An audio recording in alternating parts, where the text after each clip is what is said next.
I'm going to go ahead and get us started so that we can get to the heart of this part of the evening before it gets too late and everybody has to find other places to be. My name is Rustin Comer. I'm one of the ministers here at Wayzata Community Church, specifically engaging in areas of formation. And I get the opportunity to host our interfaith conversations. And so we do have a beautiful new interfaith engagement ministry as well, who just really started this year. This is Marcus. Marcus is the chair of that ministry right now. Many of you went to the Buddhist temple on Sunday and had that experience. 35 of you, in fact, went to that. So if you'd like to know more about that and didn't get to go, see Marcus. He can tell you about that. There's some cards right over here as you're exiting that tell you more about interfaith opportunities coming up. The next big one is during J.J. Hill Days, September the 6th. Sunday, we're going to do our interfaith worship service like we did last year down on the square downtown on Lake Street. So we'd love for you to join us and to be a part of that as well. And it's all about harmony this year. So you can join us as we harmonize with other traditions in that space. But tonight is the last of our interfaith conversations on Buddhism for this moment. Not for all moments, but for this moment. And I, as we kind of architected if that's a word, this series, the hope was that, that we would hear different voices, different understandings of Buddhism. And I called around in the Twin Cities area and got lots of recommendations. One of the highest multiple recommendations I got was for Suzanne Stabile, who is a professor of law and but if you think that's all she does, you should read her bio. It's unbelievable. It's full and rich. She was raised Catholic, spent about 20 years of her life practicing Buddhism, including being ordained as a Tibetan Buddhist nun, and then returned to Catholicism in 2001.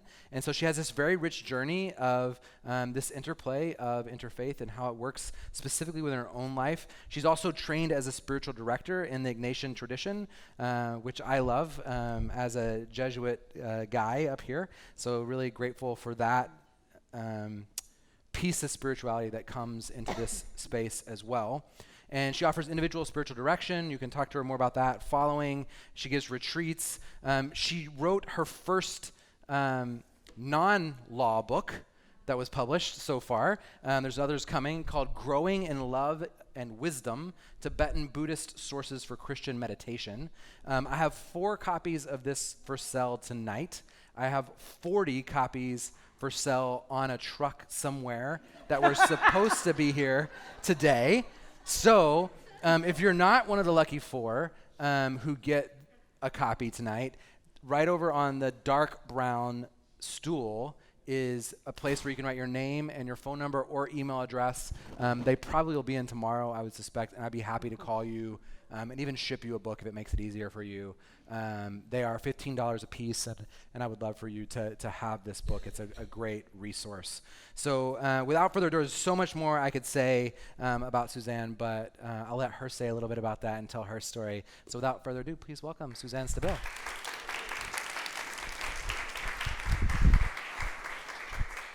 Thank you very much. Thank you. I'm actually incredibly impressed at how many people come out on a summer night. In the parish to which I belong, if we were having a summer evening program, if we had 20, that would be a lot. So I'm grateful to be part of this series and for your attendance here. And I have to say I was just delighted at the get-go to hear about this interfaith lecture series, which is now in its third year? Fourth year. Now, because I think the attention to other faith traditions is so important to us, especially in our world today. In a lecture that he once gave on evangelization and interfaith dialogue, Peter Phan talked about the goal of interreligious dialogue, and he used the term mutual correction and enrichment. Mutual correction and enrichment. And mutual implies that both parties to the dialogue grow through this. And in some sense, examining other faith traditions helps us know more about our neighbors, but also helps us to more deeply understand our own faith tradition. And so I was really delighted that you're doing this. And I think this goal of mutual correction and enrichment is certainly something that captures the experience of all of the people I know who have really seriously engaged with other faith traditions. There's a Benedictine monk, David Steindl-Rast, from whose writings I've learned a tremendous amount, and he speaks of the difference between remaining rooted in one's own faith tradition and being stuck in it. Right? And being rooted in my faith tradition with the ability to draw and learn from other traditions deepens my own roots. So my plan is to speak for maybe 40 minutes or so, and then open it for dialogue and questions, because my experience generally with these kind of talks is the most fun stuff actually happens in the dialogue between us. So let me start by talking just a little bit about my own background, because I think it helps to give context to my remarks.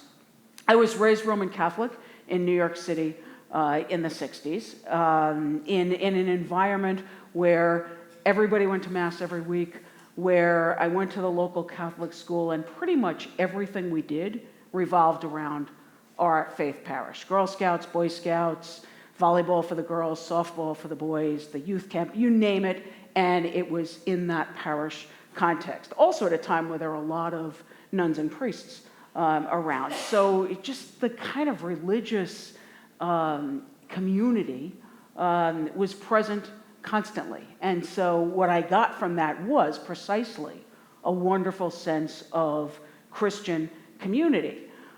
What I didn't get, though, was first, absolutely no experience of any faith outside of Catholicism. I mean, in the New York City in which I grew up, you can tell I'm not from Minnesota after a first couple sentences, I assume. I thought the world was black and white and Catholic and Jewish. I mean, I don't think I met a Protestant until high school, let alone knew that there were different, flavors of Protestantism. So no experience of different faith traditions, and also much more emphasis on rules than on relationship with God. We memorized with the best of them. I knew all the gifts of the Holy Spirit, and I could recite all the deadly sins and everything else, but it was a lot of rote prayer without an emphasis on deep prayer experience and deep religious experience. I gave up Catholicism when I was about 17. I was still in high school. And there was no cataclysmic moment, but I just got up and decided I didn't believe in God, and I certainly didn't believe in the Catholic Church anymore. I didn't at all view it ironic that I went off to a Jesuit college, having just decided I didn't believe in God, but I was an undergraduate at Georgetown.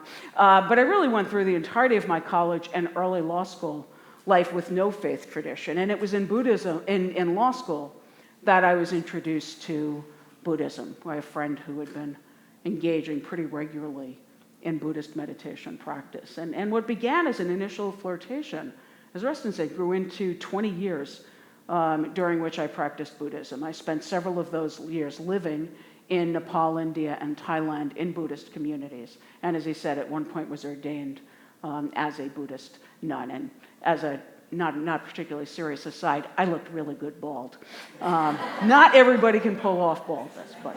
I could regale you with lots of stories about monastic life in India and Nepal, from the joy of being ordained by His Holiness the Dalai Lama to the effects of lack of clean water and living in incredibly difficult circumstances. But I returned to the United States, and after some years back, returned to Christianity. And again, that itself could be a long story. The short version of that has to do with a sense of something that was missing for me in Buddhism, which will become clear as I talk. And also my daughter, who at 8 years old decided she wanted Catholic religious education. And frankly, I'd been doing such a miserably bad job on her religious education that I was kind of relieved. I was like reading Buddhist stories some nights, Bible stories another night, lighting a menorah at Christmas. I was just really not doing this well. And so with her impetus, I ended up back in the church, and then found my way into a Jesuit retreat house one day, and never left, and then did my training as a spiritual director and as a retreat leader. And that's what actually moved us out here, because I had been teaching at a law school in New York and on the adjunct ministerial staff of a Jesuit retreat house in New York, and the University of St. Thomas recruited me to come out here with the idea that part of my job was doing spiritual formation for the law school community, for students, faculty, and staff. And so notwithstanding my sisters saying, people from New York don't move to places like Minnesota, here we are. And so I would say today that my primary identity, I worship in a Catholic church now, but I would say coming back from Buddhism, my primary identity is as a Christian disciple.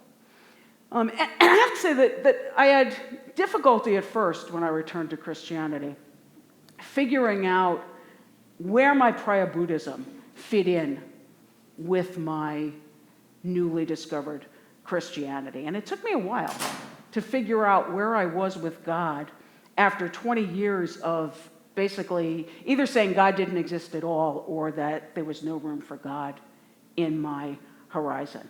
And it took me a long time to realize that but for my years as a Buddhist, I certainly could not have returned to Christianity. At the time I left Catholicism, my sense of my own independence and self-sufficiency was far too strong to be able to enter into any kind of personal relationship with God or with Jesus Christ. And Buddhism's individuality was much more consonant with how I saw myself.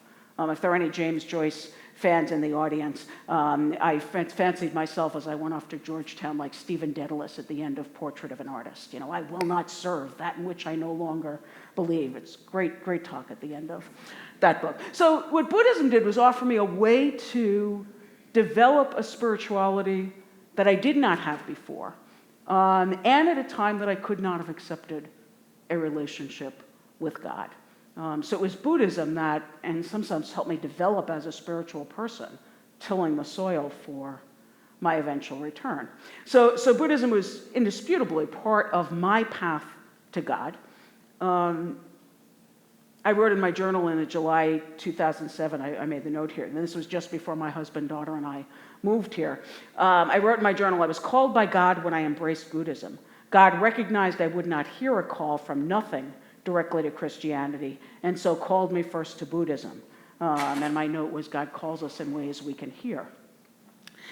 And one of the interesting things was that even as I was struggling with how to reconcile this 20 years of Buddhist practice with a return to Christianity, I noticed that a lot of the images that I had used in my Buddhist meditations would come up in my Christian prayer.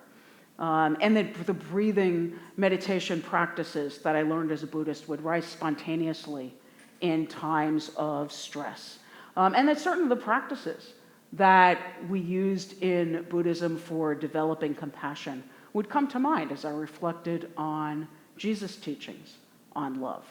And what I found was that almost instinctively, I was incorporating in various ways different aspects of the meditations that I had learned as a Buddhist. And that is really what explains my interest in interfaith and interspiritual dialogue, especially Buddhism and Christianity, and in the book that I ultimately wrote that Rustin referred to.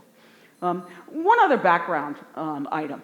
I want to be clear that from the stance from which I speak, that I'm a Christian, not a Buddhist. And I say that because in the years since I returned to Christianity, I've been asked by many people, well, are you a Buddhist Christian or are you a Christian Buddhist? And the question's an understandable one because, as I'm sure you know, many people identify with dual labels, you know, Jewish Buddhist, Hindu Christian. I even know someone whose son describes himself as a Christian Hindu Buddhist. For me, that doesn't work. There's no question that my Christianity is deeply influenced, and my Christian practice, by my years as a Buddhist. But my own spirituality is strongly Christocentric. Incarnation, death, and resurrection are more than symbols. For me, they mean everything. And as a side, I have to say that I think that there's actually a danger in hyphenated labels. They can too easily lead to a pick and choose approach to faith where one simply just takes what one likes from each tradition. When my book came out and I was traveling around doing a lot of book talks, I spoke to a group at NYU in New York, and one of the students said, well, I listen to you as long as I agree with you, and then when I disagree with you, I go listen to someone else. The danger there is I never grapple with any of the hard stuff. I mean, there's something about having a container, even when we fight against some of the edges. And I'm not saying, to be clear, that one cannot have an authentic spirituality if one is a dual belonger. That's the phrase that Paul Knitter, who wrote a wonderful book, Without Buddha, I Couldn't Be a Christian. He considers himself a dual belonger, and clearly it is possible for that to work for people. It doesn't for me. So as I talk about the similarities and differences between Buddhism and Christianity, I think the influences of Buddhism on my practice will be clear. I guess one other caveat at the outset, and this probably was mentioned at one of the earlier sessions about Buddhism, that Buddhism is no more monolithic than Christianity is. Just as there are differences between Catholics and Protestants, between Roman Catholics and Orthodox Catholics, and between different Protestant denominations, there's differences, different branches of Buddhism. And what I'll talk about here largely transcends those differences, but not completely. And as I was telling people, a couple of people when we were chatting beforehand, that my own direct experience has been with Tibetan Mahayana Buddhism and with the Theravadan Buddhism that's practiced in Southeast Asia, in places like Thailand. I do not have direct experience with Zen Buddhism, but you already heard Busho talk about that last week. So I'm talking about the relationship between Buddhism and Christianity. Let me start with what I think is a paramount similarity, and that is the emphasis on experiential knowledge, the emphasis on experiential knowledge. And this, in fact, was what first attracted me to Buddhism. The Buddha's insistence that you don't believe things because someone tells you, but because they are, in fact, the product of your meditation and prayer experience. So everything, the Buddha said, ought to be tested by one's own experience. And importantly for the Buddhist, it's through that direct meditation experience that enlightenment is attained. And that emphasis seemed really foreign to me when I was exposed to it, because it certainly ran counter to my experience as a young Catholic growing up in school. And I think part of my abandonment of Catholicism in my teen years was precisely that there was so little emphasis on understanding, let alone on actual experience of God. And perhaps that's appropriate when we're dealing with grade school children, but at some point we need more than that. Of course, once I returned to Christianity, I discovered that there are places within the Christian tradition that have that same emphasis on experience, but that just wasn't part of my upbringing.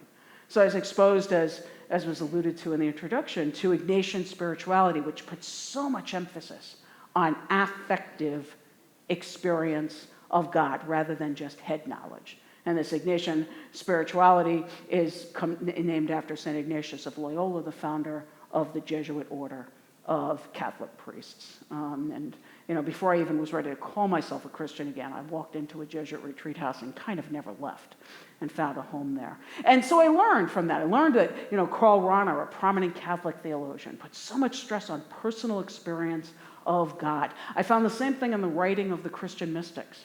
When I came back to Christianity and started to read Teresa of Avila, I said to my husband, I could change 12 words in this text, in this text, and put it in a Buddhist text, and no one would know the difference, right? Which makes a lot of sense, right? So you have that you have it in the experience of all of these mystics in the Christian tradition: Simone Weil, Meister Eckhart, going back, Teresa of Avila, John of the Cross, and so on. And my reading of those mystics and my own experience of Ignatian spirituality has deepened my certainty, not only that we all need, but that we're all capable of these deep experiences of God. And that emphasis on experiential knowledge has affected me in several ways. I mean, the first is recognizing the importance of a regular prayer and meditation practice, by which I mean not just attending communal liturgies, but taking time, individually to spend time with God. I think the Buddhist focus, what I learned in my Buddhist years of the importance of experiential knowledge, has also given me a much deeper appreciation of the value of ritual. When I was young, I viewed a lot of the rituals of Catholicism as kind of rote and meaningless. And it was through my Buddhist experience that I understood the power of ritual to touch us at a deep heart level. And as I say, this emphasis on experiential knowledge has also helped me to understand the primacy of relationship with God as a vehicle for personal transformation. And my tagline is always that ultimately conversion is an experience of the heart. It's not an experience of the head, right? If I am convinced to the depth of my being that I am deeply and unconditionally loved by God, and if I grow in my love of God, then that by itself affects my behavior, right? So it doesn't become, I'm following rules because someone told me if I don't follow this rule, I'm going to get in trouble. But it's about living out of an incredible love relationship. So that, I think, is one of the important things that Christianity and Buddhism share, although unfortunately it's less emphasized in some of our Christian training than in others. What other core values do Buddhism and Christianity share? First is a shared view of our relationship to the physical world. I mean, religion, by definition, implies an acceptance of transcendence, an acceptance of something beyond our ordinary human experience. The Dalai Lama put it well. He said, "At the heart of all the world's religions is a vision of a human life that transcends the boundaries of an individual's physical existence as an embodied, finite, and temporal being. A meaningful life in all faith traditions is one lived with an awareness of supramundane dimension." Now, at the everyday level of our experience, it's easy to lose that awareness and be consumed by the world, right? It's easy to become wrapped up in our need to earn a living and to perform the daily tasks necessary to sustain our existence. And so we have a tendency to think of life beginning at birth and ending at death. But if we're spiritual people, we know that our life is defined by more than this human existence. That this human existence indeed is a very small piece of our total lives with God. So you probably learned in the first session of this series that Buddhists capture this idea as impermanence, this idea that everything in this world is transitory. And we don't tend to use the word impermanence in our Christian tradition, but we have the same concept. Paul says in the first letter to the Corinthians, if there are gifts of prophecy, they will be done away with. If there are tongues, they will cease. If there is knowledge, it will be done away. For we know in part and prophesy in part. And Luke, Jesus says, heaven and earth will pass away, but my word remains. And so we have a sense of impermanence, and that impermanence of this physical world implies a view about our relationship to the things of this world, a view that's captured in the idea of renunciation, a term that is so easily misunderstood. Because renunciation sounds negative, right? I mean, it sounds like I'm not supposed to have a good time, or I'm not supposed to enjoy what I want. But properly understood, renunciation is not about not enjoying what we have, but it means living with the understanding that impermanent worldly pleasures will never be enough to totally satisfy us. Right? They're just too small to satisfy us. They're too trivial to satisfy our nature. It's acknowledgement that our life holds more than what we currently experience. And so renunciation is a mindset that says the principal cause of my happiness is not the custard, no matter how good it tastes, or even the music, right? But there's something internal there. And once we understand that, it's easier to let go of our attachments to the things of this world. And again, we don't tend to use the term renunciation as frequently as the Buddhists do, But isn't that what Christ says when he says you can't serve two masters? Right? You can't serve God and mammon. You'll either love the one and hate the second, or hate the first and love the second. Right? What does he tell the rich young man? Give everything you have. And I read Jesus as not literally saying we have to walk around with nothing, but that we ought not be attached to anything. Right? So your sound system here means we can have good programming. I carry a computer with me because I can get a lot of work done. So it's not about not having things, but it's about saying there's nothing I couldn't let go of for the sake of God, right? Which is more deep and more important than any of that. In my own Ignatian tradition, Ignatius has his first principle and foundation, talks about this sense of active indifference. And he says, and it sounds hard the way he says it, that I hold myself in balance between long life, short life, poverty, riches, dishonor, honor, health, sickness, because I realize that all of it can deepen my life in God, and that what's first is that relationship. And so everything else that's part of this world is temporary and in service of that. So again, renunciation doesn't mean we can't enjoy the things we have. One of the Buddhist lamas used to say, look, if you have an ice cream cone, by all means enjoy the ice cream cone. Right? But renunciation, lack of attachment, says, I don't walk around all day going, if I don't have an ice cream cone, I'm going to be absolutely miserable. Right? Again, it's about attachment. It's not about having things. It's about not being able to let go of them. So that idea of renunciation and impermanence is, I think, one of the things you find shared in both traditions. Buddhism and Christianity also share a set of values relating to our relationship with each other. And just to mention a couple of these things here. First is compassion. What the Buddhists call loving kindness or compassion, this love or cherishing of others. A universal, non-discriminating love. I think it's something shared by all faith traditions. So when the Dalai Lama speaks of universal compassion, I think what we would call the agapic love that Christ spoke of, that self-sacrificing love. Right? And Christ says, love one another as I have loved you. And by love, he didn't mean that sweet emotion I feel toward people that are good to me, but this agapic love that's universal and desires the well-being of other people. And that's implicit in his command that we love not just our friends, but our enemies.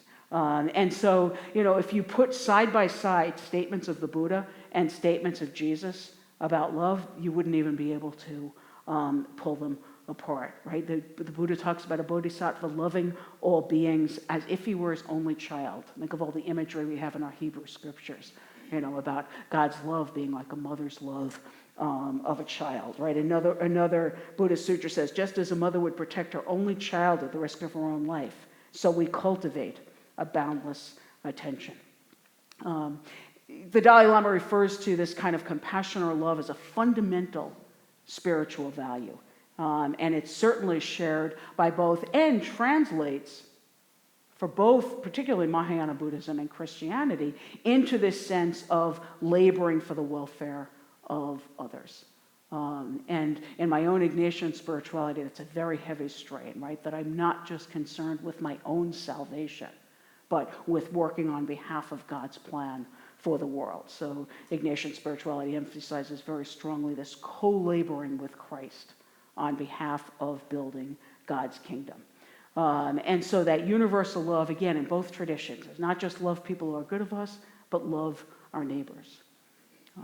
And flowing from that common emphasis on compassion are two other values shared by both Buddhists and Christians, and that's generosity and forgiveness. From a Christian perspective, I cannot say I love God if I'm not generous in providing for the needs of my brothers and sisters. In Matthew's gospel, Jesus tells his disciples that when they feed the hungry and clothe the naked, right, they are doing it to him. The letter to the Romans encourages contributing the needs of the saints, practicing hospitality, and you find that same emphasis in the Buddhist tradition. In fact, generosity was one of the first practices that the Buddha taught to lay people, telling them the wise one rejoices in charity because thereby happy and becomes thereby happy in the beyond. And in Tibetan Buddhism, generosity is one of the 6 perfections. And both Christianity and Buddhism see generosity as something flowing naturally from a heart that loves others. And I think in both traditions, it's not I feel good about myself because I do something nice, but it's a natural act that flows from love that seeks no other reward other than the doing of it. Related also, as I said, is forgiveness. Right? Jesus obviously spoke quite frequently on this subject, both directly when he taught us to pray, forgive us as we forgive those, warning us against making offerings at the altar without being reconciled with our brothers and sisters.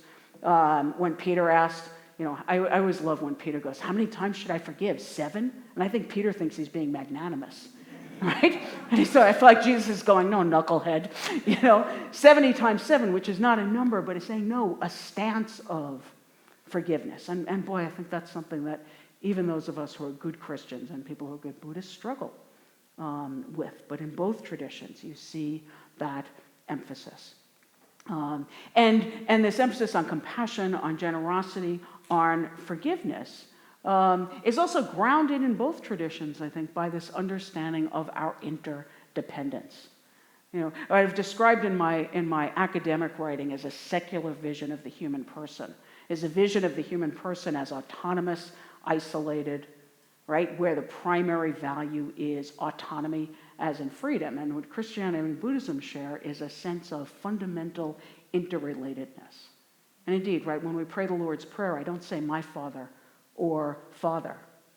Right, first word of the prayer, we tend to go right over it, our Father, which means from the get-go, I'm speaking not only about my relationship to God, but right, my relationship to everybody else. And that's stressed in both of these traditions. And so, at the level of fundamental morality, you don't have a whole lot of difference between the two traditions.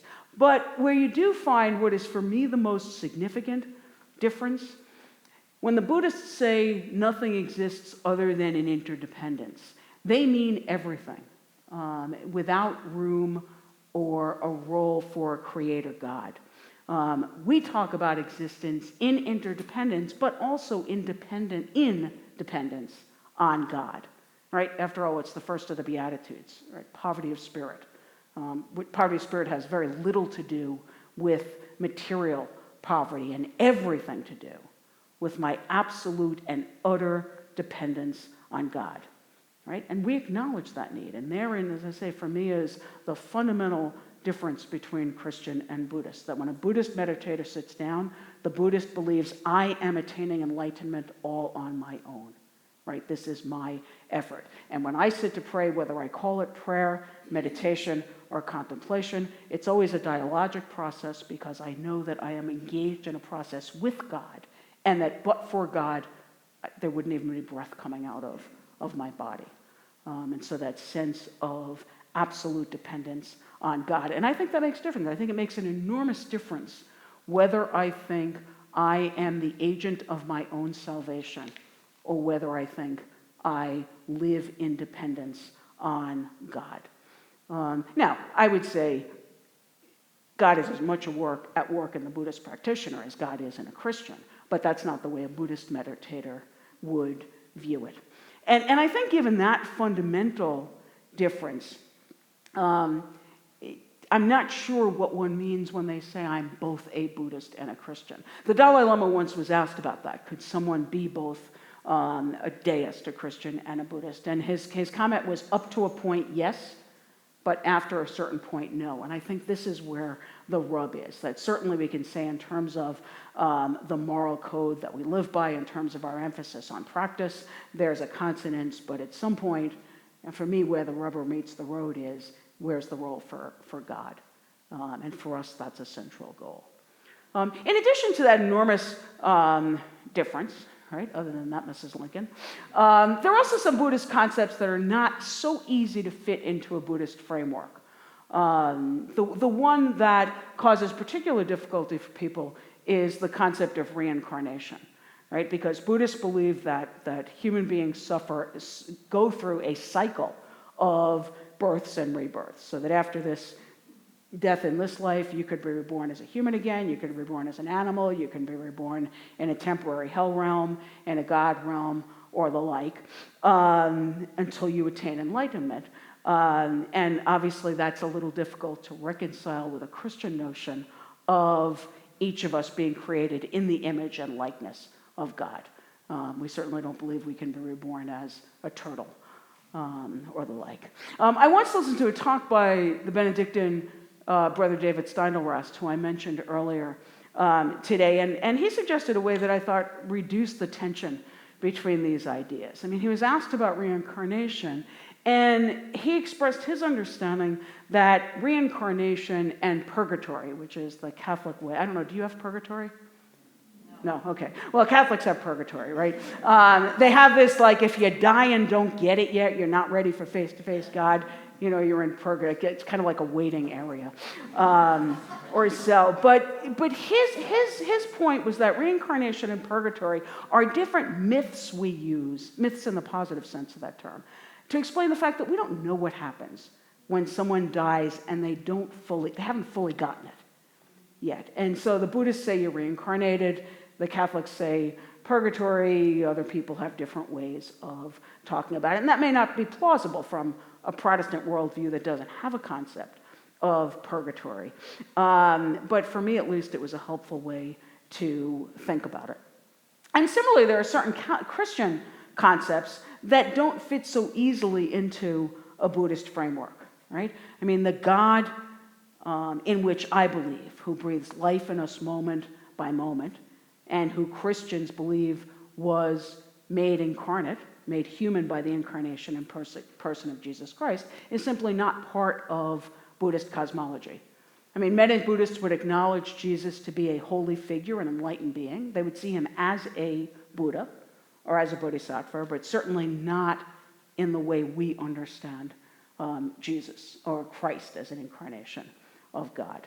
Some of the other differences, I think, between the two traditions are less differences than they are different ways of talking about things. But I do think, and I didn't hear all of the message outside, but I did hear the comment about suffering, and I thought that's also an interesting point to make, right? That we both talk about suffering in our traditions, but very, very different ways of understanding it. What you don't have in Buddhism is that same context of the redemptive value of suffering, for lack of a better way to phrase it. I think the other difference, and this is the final one I'll make because I want to open it up to your discussion, is that at least historically, there's been much less emphasis in Buddhism than at least in some parts of Christianity on social justice and on meeting the needs of those around us. And I say that historically because many Buddhist leaders in recent years have promoted an engaged Buddhism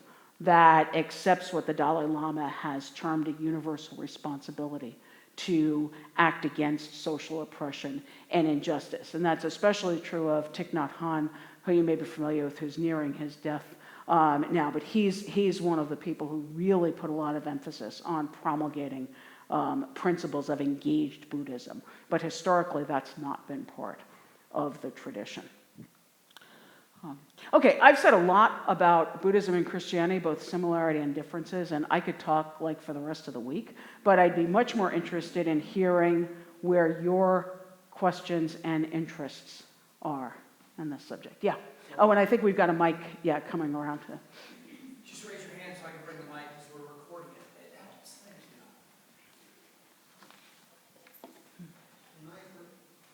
Can I correct it? I don't know if it's on. Someone with greater technological ability than me should check. Okay. Yeah. In other words, are you saying that they do not believe in there is a God? What some Buddhists would say, I don't believe there's a God. Some would say they're agnostic on it, but God has no... If there's a God, it doesn't mean anything to their lives. Some would just say it is non-theistic. But if you asked the Dalai Lama, when the Buddha was asked, he's like, I neither believe nor disbelieve. But it's irrelevant to my practice.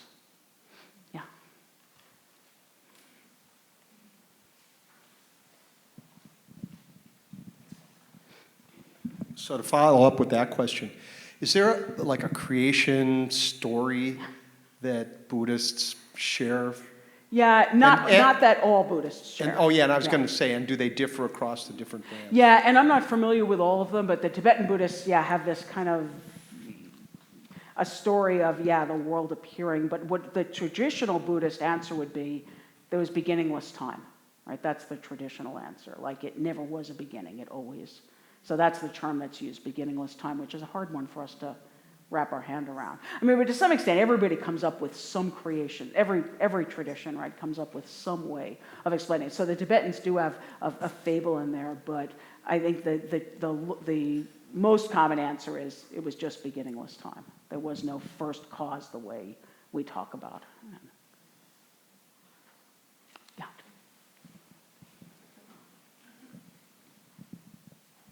Thank you so much for being here tonight. We really appreciate Thank it. you. Having grown up in Chicago and knowing only Catholics and Jews until I was in college. There, so I beat you. and having gone to a Jesuit high school, I'm particularly appreciative of your being here. Great. In your own journey, to the extent you can talk about it, did your either return or start in Catholicism again, in your own view, come more from a sense of faith or also from a sense of reason and thought? Yeah, more faith, I would say. You know, my daughter, as I said, when my daughter was 8, she started asking for Catholic religious education. And so we actually went, my husband called the sister in the local parish where we lived in New York. This may be a longer answer than you want. And said, we want to talk to you about registering our child for religious education. It's a little complicated because my wife's a Buddhist and I don't believe in the Catholic Church. I might have soft pedaled that one a little bit, but anyway, to her credit, she said, great, come on down. And so we had this great discussion with her, and she said, well, you know, we recommend when people sign their kids up for religious education that they bring them to Mass every week. And boy, I had to tell you, decades after my Catholic school education, it was like Sister said I should take Elena to Mass, so I have to take Elena. And what happened was I would take my daughter to Mass, not believing myself, but I would listen and things would start to hit. And I found myself walking into church even when I would say, if you had asked me that day, I would have said I don't believe in God. But I started to go into, I was traveling in Manhattan, we'd go into St. Francis Church and just sit there and say, I don't really know why I'm here, but I was. I could talk to St. Francis, though. Francis was my one connection with the church all the way through. I used to tell one of my Franciscan priest friends that you guys just think Francis was Catholic. He was really a Buddhist. But I loved Francis, and so I could sit and talk to Francis, and then, I don't know, there's no rational way to say this in any way that makes more sense except to say that one day I was standing there talking to Francis, and Francis stepped aside and God was there. So yeah, I don't know if that's satisfactory, but that's really the best I can. Yes, but it wasn't like reasoning it out. It was experience. Yeah. I'm going to jump in with a question. I haven't asked one yet in this whole series, but I have a lot. Wow. Okay. I'm just curious about a general Buddhist approach, philosophy, sort of posture as it relates to creation and caring for our planet. Mm-hmm. Yeah, and again, I think traditionally you would not in Buddhism have had any emphasis on that at all, because this is samsara, it's temporary, and you're just, you know, if you don't attain enlightenment in this time, you hope for a good rebirth. But I think more recently you have that kind of emphasis in people like Thich Nhat Hanh, but it was not historically part of, although I'm not sure how much historically it was emphasized in our own tradition either. Yeah, I mean, yeah. But now that as we realize we're probably doing irreparable damage to our one planet, maybe we'll start. You got a question there? Yeah. Following up on that, what you just said, do you think the movement towards social justice and concern for the planet is emerging faster in the United States than it is in the rest of the world? Or please describe more where that's happening and how fast it's happening. Yeah, in the Buddhist emphasis, it's hard to tell. You know, when Buddhism travels from Buddhist countries to the United States, right, it starts to morph, obviously, in different ways. I mean, certainly Thich Nhat Hanh comes out of a Vietnamese Buddhist experience, but he's lived out of Vietnam and in the West for decades. So which way the influence goes is hard. I would say that you probably see it more in Buddhists in the Western part of the world than you do in Buddhists in the East. Yeah. Okay.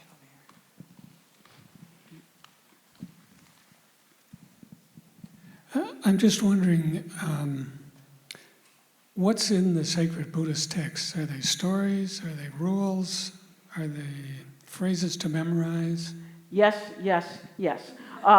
There are three, and again, I'm going to talk about from the Theravadan tradition, because the Tibetan there are three main, they're called baskets, if you will, of Buddhist tradition in the Theravada. There's a whole set, the Vinaya, that are rules for, primarily for monks in living their life. And then there's a whole series of what are called the sutras, which are basically have stories and sayings of the Buddha.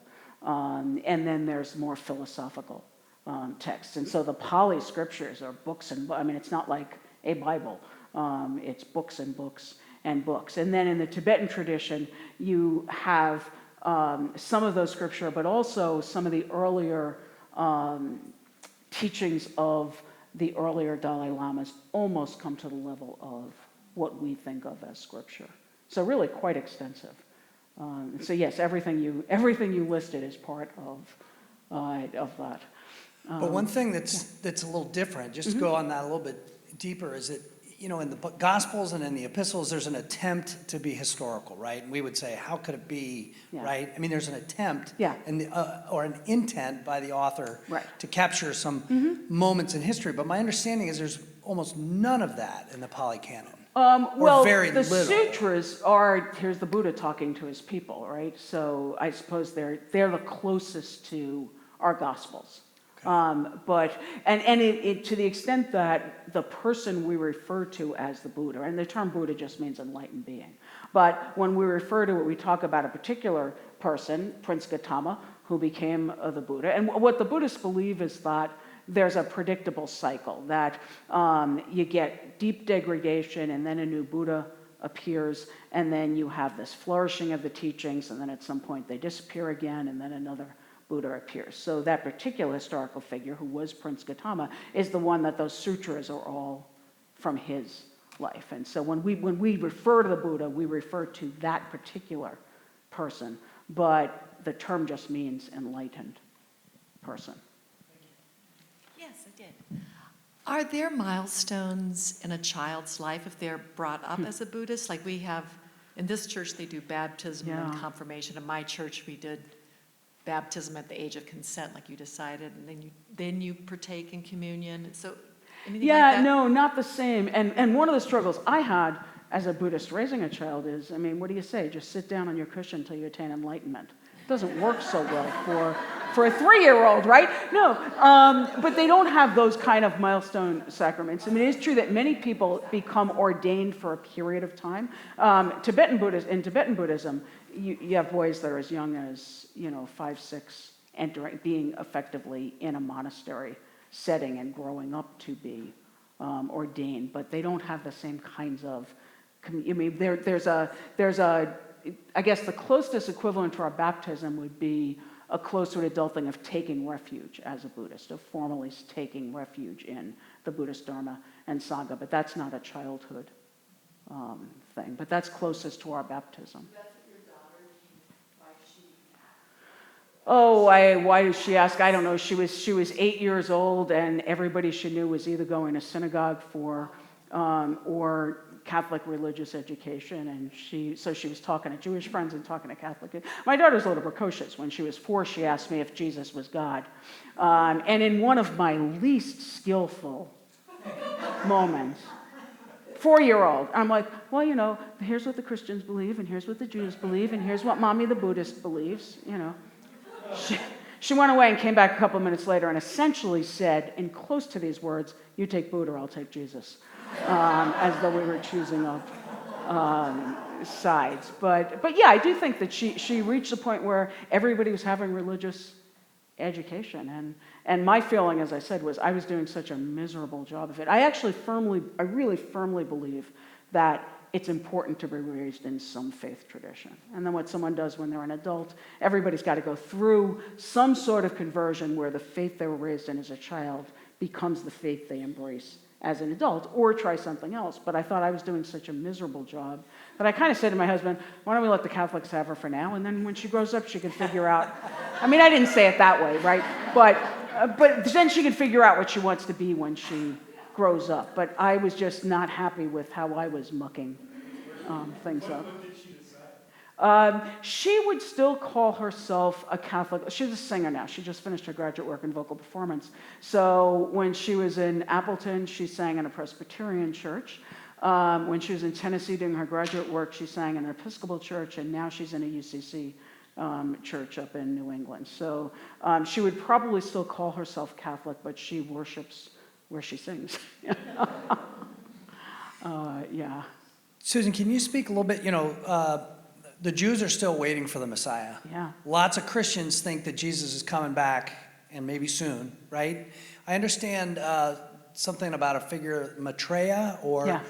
can you talk a little bit about... Maitreya is the Buddha of compassion, and he's just another one of these. It's not Messiah the way we speak of it in the Judeo-Christian tradition. It's just the appearance of another enlightened being. So this Shakyamuni Buddha, this Prince Gautama that became this Buddha figure, appeared. There was a flourishing, and as I say, the belief is there's an eventual degradation to a point where there's a need for a new figure to appear, and that next figure is supposed to be Maitreya Buddha. But is that uniform in its belief? I mean, there are people who will say, well, the Dalai Lama is a Buddha.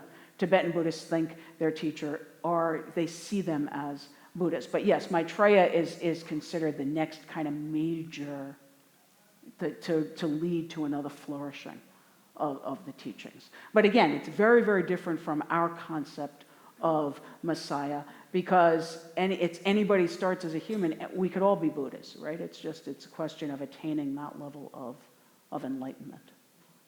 Yeah. Yeah. You talked about the fact that you just mentioned the Dalai Lama. I grew up in Madison, Wisconsin, and there's quite a movement there of the Buddhism. Yeah.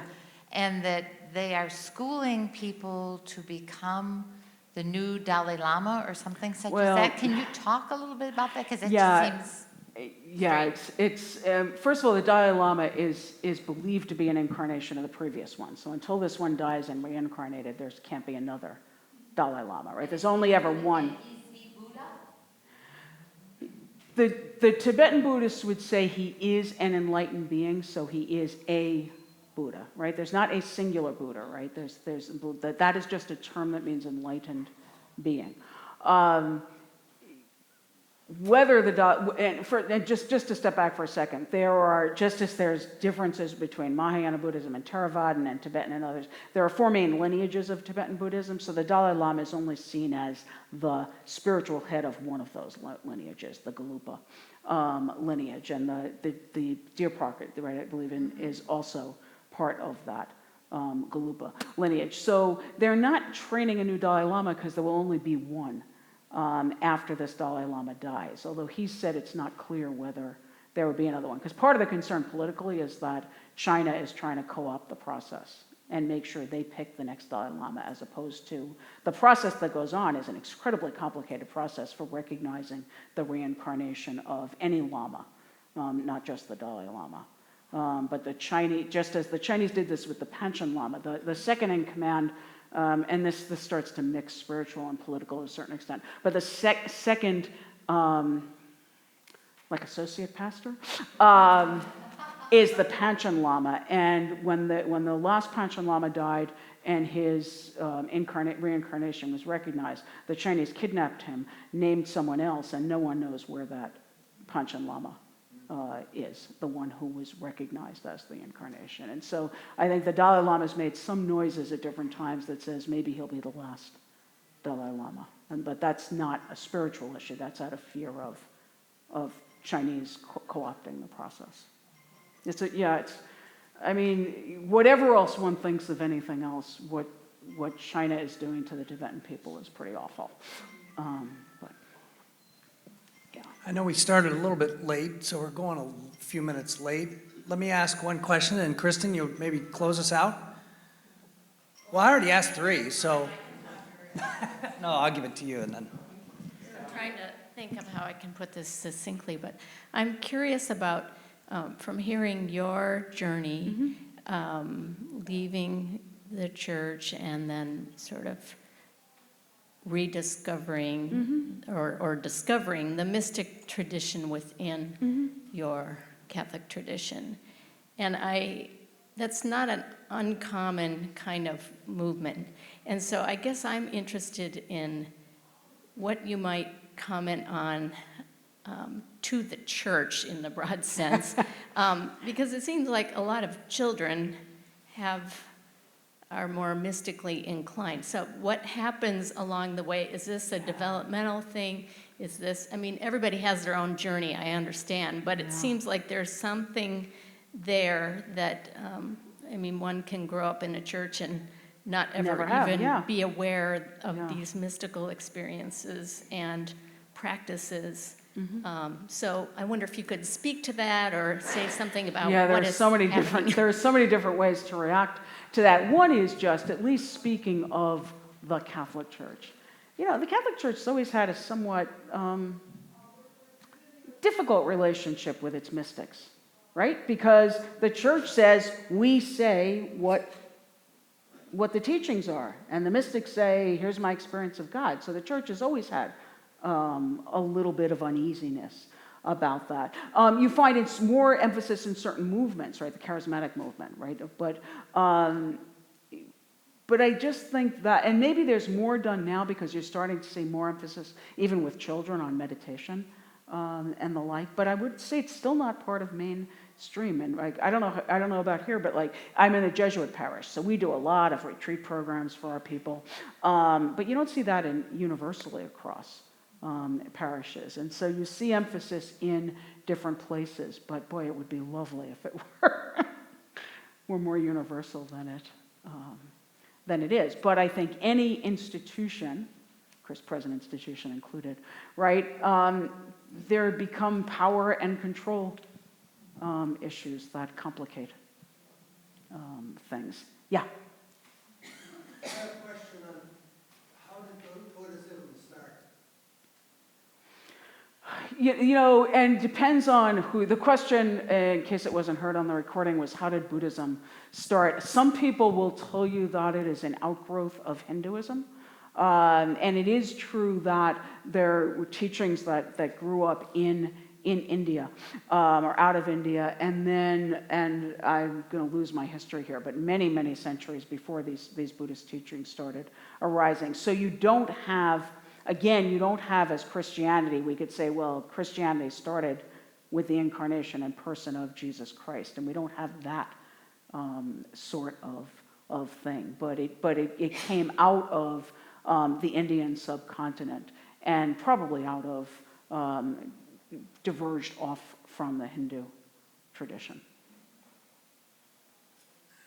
Susan, are you willing to stick around for a few minutes to have some more conversation? Yeah, absolutely. Rustin told me what to say, and I always say whatever Rustin tells me to say.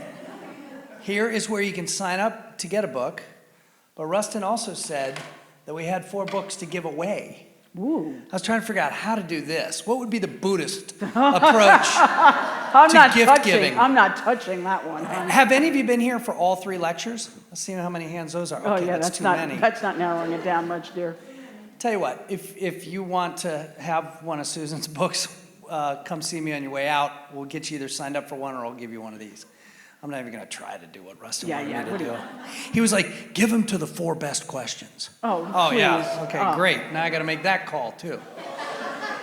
Too bad Rustin's not here for us to tease. How about anybody that's on our interfaith engagement team? I mean, Marcus, obviously you. Are anybody else here? That's Beth. Did you mention that, Brad? Did you mention that at the beginning of the lecture? Okay, Yes, that was good, mentioned at the beginning Good, of I the just wanted to make sure that Yes. was covered. Yeah. So Susan, thank you for being here. Thank you for being part of this series. I want to thank all of you for coming. I want to thank all of you for having open hearts and open minds. I have thoroughly enjoyed every year, every interfaith exploration we've had, but I think for me, this has been the most edifying, to really, truly go deep on a tradition that is so different and that I knew so little about, but can really meaningfully enrich my life and, as Susan has said, make me a better Christian. And so thank you for adding your voice. Thank you all for being here. Happy to be here. The sign up for books is right up here. Susan will just kind of hang around up here also. And good night.